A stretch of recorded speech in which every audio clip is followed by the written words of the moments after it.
Salut les hobbyistes, c'est Sly au montage et Vince à la peinture pour Dungeon of Perdition Miniature Painting. Sur cette vidéo, on va attaquer ensemble les chauves-souris sanguinaires de la boîte de Warhammer Quest Cursed City, ou la cité maudite. On a déjà fait sur une vidéo précédente donc les Necrora en peinture rapide à base de peinture contraste, citadelle contraste. Aujourd'hui, on va attaquer donc les chauves-souris sanguinaires avec à peu près la même méthode, quelques nuances près. Là, je vous montre ma figurine test. Donc, il m'en reste 5 à peindre, tout le reste. Et on voit ça ensemble après le générique.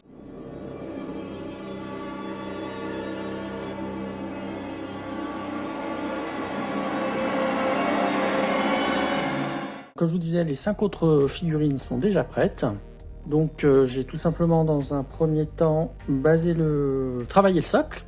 Donc là j'ai mis un astrogranite pour texturer mon socle sur chacune des chauves-souris. Avant de toutes les bomber, une fois que cet astrogranite était sec, avant de tout bomber en red bone, on va commencer dans un premier temps à peindre toutes nos chauves-souris, tout le corps, les ailes, en contrast Guilliman Flesh. Allez, on attaque la peinture. Voilà, je vais tout peindre, entièreté de mes 5 figurines restantes. Vraiment, on peint tout, les ailes, le corps, la tête, tout, les petites chauves-souris aussi également sur les socles. Vous les peignez entièrement. En fait, vous n'épargnez de votre Guilliman Flesh que les éléments du socle, les bougies, les pierres, la texture. C'est vraiment toute la chauve-souris que vous allez peindre. Alors, on va bientôt pouvoir passer à la seconde étape. Donc, notre Guilliman Flesh est presque sec.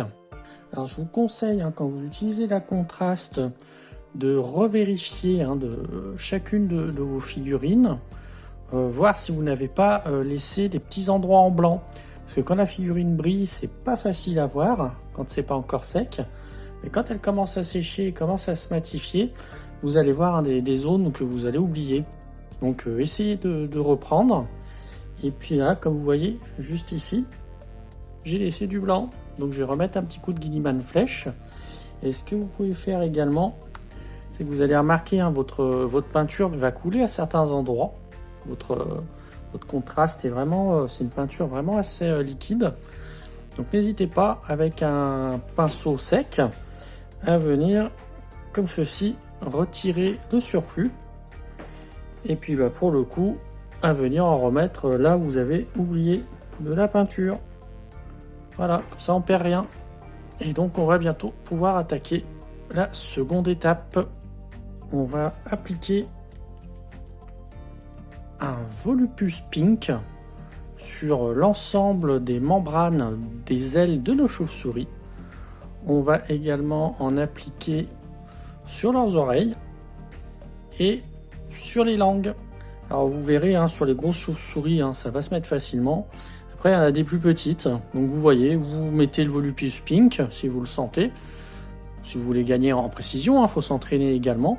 Voilà, vous faites uniquement les chauves-souris les plus grosses, toutes les membranes. Et vous laissez vraiment les toutes petites, par exemple, comme celle-ci, vous pouvez les laisser telles quelles. Et on va venir peindre par-dessus notre Guilliman Flesh. J'utilise à peu près les mêmes gammes de couleurs que j'ai utilisées pour les Necrora, afin de garder une cohérence entre les figurines, donc des méchants de Warhammer Quest, la cité maudite. Voilà, j'utilise les reliefs de ma figurine pour faire glisser mon pinceau avant de revenir faire l'intérieur des ailes. Si vous dépassez, vous essuyez votre pinceau avec de l'eau et vous essayez de venir récupérer l'excédent. J'utilise un layer M et au niveau du pinceau. Et pour les chauves-souris vraiment les plus petites, je prendrai mon layer S. On a dit qu'on faisait aussi les oreilles. Une fois qu'on a peint en Volupus Pink, donc l'entièreté des membranes, des ailes de nos chauves-souris, ainsi que les oreilles, et même les petites langues pour les chauves-souris les plus grosses, voyez, j'ai épargné donc les bras, les doigts de nos chiroptères pour garder un petit peu tout ce relief et qu'on voit bien les détails de nos chauves-souris. On va reblanchir les dents de nos chauves-souris les plus grosses. On fait quand même un petit peu de détail, même si c'est du speed painting. Bon, ça nous prendra pas trop de temps. Parce que la plupart des chauves-souris sont trop petites pour qu'on revienne faire les dents. On les voit même pas. On viendra faire un lavis qui redéfinira correctement nos petites canines tranchantes. Et maintenant, on va apporter sur l'entièreté de nos chauves-souris, c'est-à-dire à la fois sur le Volupus Pink et sur le Guilliman Flèche, on va se faire un gros lavis de Agrax Earthshed pour assombrir un peu plus, définir un peu plus nos chauves-souris. Je vous montre avec la figurine test qui est déjà faite. Vous voyez la différence. Celle-ci est terminée. Celle-ci n'a pas encore eu son lavis, donc ça va bien l'assombrir. Je fais pas de détails. On barbouille l'entièreté de la chauve-souris, de nos chauves-souris.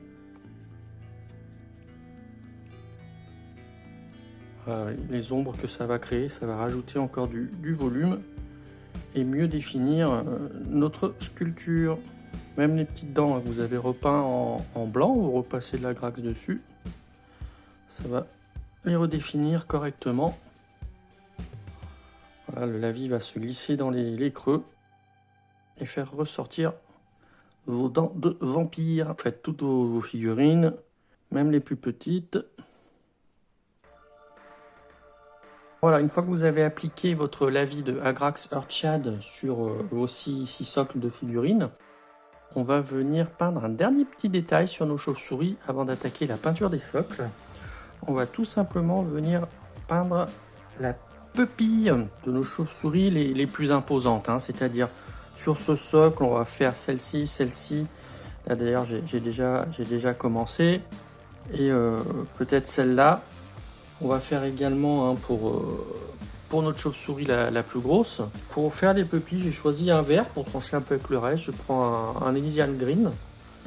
Donc je dilue avec un petit peu d'eau. Et puis on va venir essayer de faire un petit peu de précision. Alors bon, pour les plus grosses, ça devrait aller. On va faire un petit point vert sur chacun des yeux. Ça vous entraîne à travailler la précision de votre pinceau. C'est pas toujours évident. Vous voyez, il faut aller la chercher, celle-ci.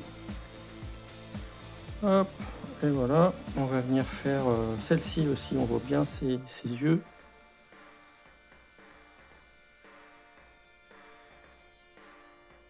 Hop, faites ça donc sur les 2 socles de chauve-souris de ce type. Et puis on va faire également sur la grosse.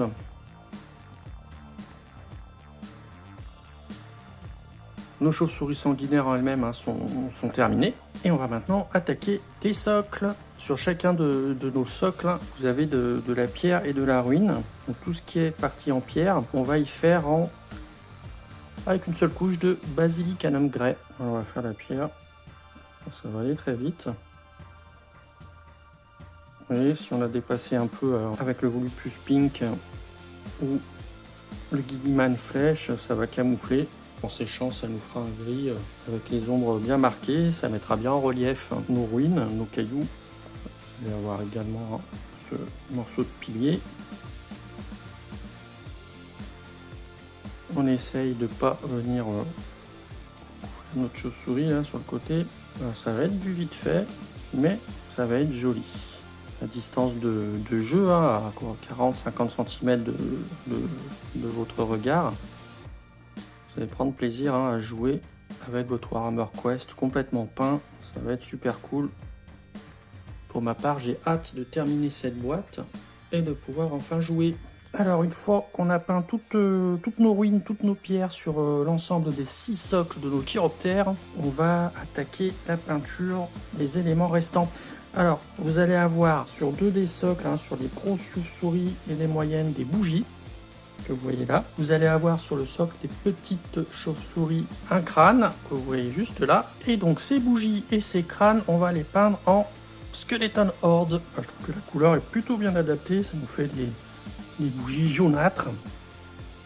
Ça va bien souligner le volume de la cire là, qui a fondu et coulé.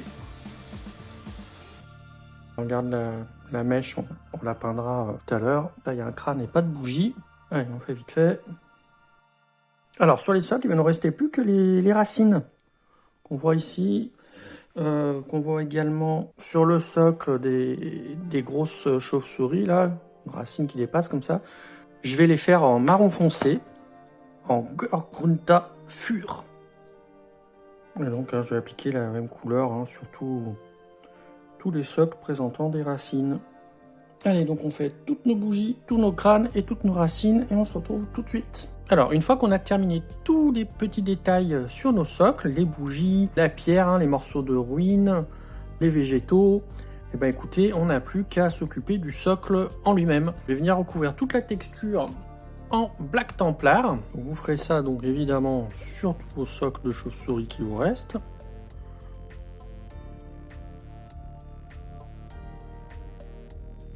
On va venir avec un pinceau un peu plus fin pour venir tout simplement faire les mèches des bougies en noir. J'utilise donc le même Black Templar. Hop, voilà, je colore mes mèches de bougies. J'en profite pour venir faire là où je pouvais pas passer avec mon gros pinceau. Dans le creux là, voilà. Une fois sec, on va venir tout simplement appliquer un brossage à sec, même 2 brossages à sec successifs. Le premier, je vais utiliser ce Bering Blue, et le deuxième brossage à sec, tout petit peu plus léger, avec cet Arctic Blue. Et on vient frotter la texture de notre socle. On essaye de pas trop en mettre sur le bas de la figurine. Ça, j'utilise toujours la même couleur, sur quasiment la même couleur sur tous les socles de mes figurines de la boîte de Warhammer Quest Cursed City pour qu'elles aient toute une cohérence entre elles. Je vais venir faire mon second brossage à sec avec mon Arctic Blue. Quasiment, c'est l'avant-dernière étape. Il va rester en fait 2 petites étapes. Et on va venir recouvrir donc la texture de notre socle avec ce Drakenhof Nightshade. Voilà, donc vous faites à la chaîne tous vos socles. Comme ça, quand vous aurez shadé tous vos socles, vous revenez au premier, ça aura un petit peu séché. Et pour l'étape finale, vous viendrez peindre le contour avec un Abaddon Black. Et donc une fois que vous aurez peint les contours de tous vos socles, vous aurez terminé vos nuées de chauves-souris sanguinaires. Et voilà, nos chauves-souris sanguinaires sont prêtes à fondre sur nos héros pour leur sucer le sang jusqu'à la dernière goutte. Si ce tuto vous a plu, n'hésitez pas à nous lâcher un gros pouce vers le haut, à commenter si vous avez des questions ou des suggestions, et bien sûr, si vous souhaitez découvrir nos prochaines vidéos, n'hésitez pas à vous abonner, et je vous dis à plus les hobbyistes.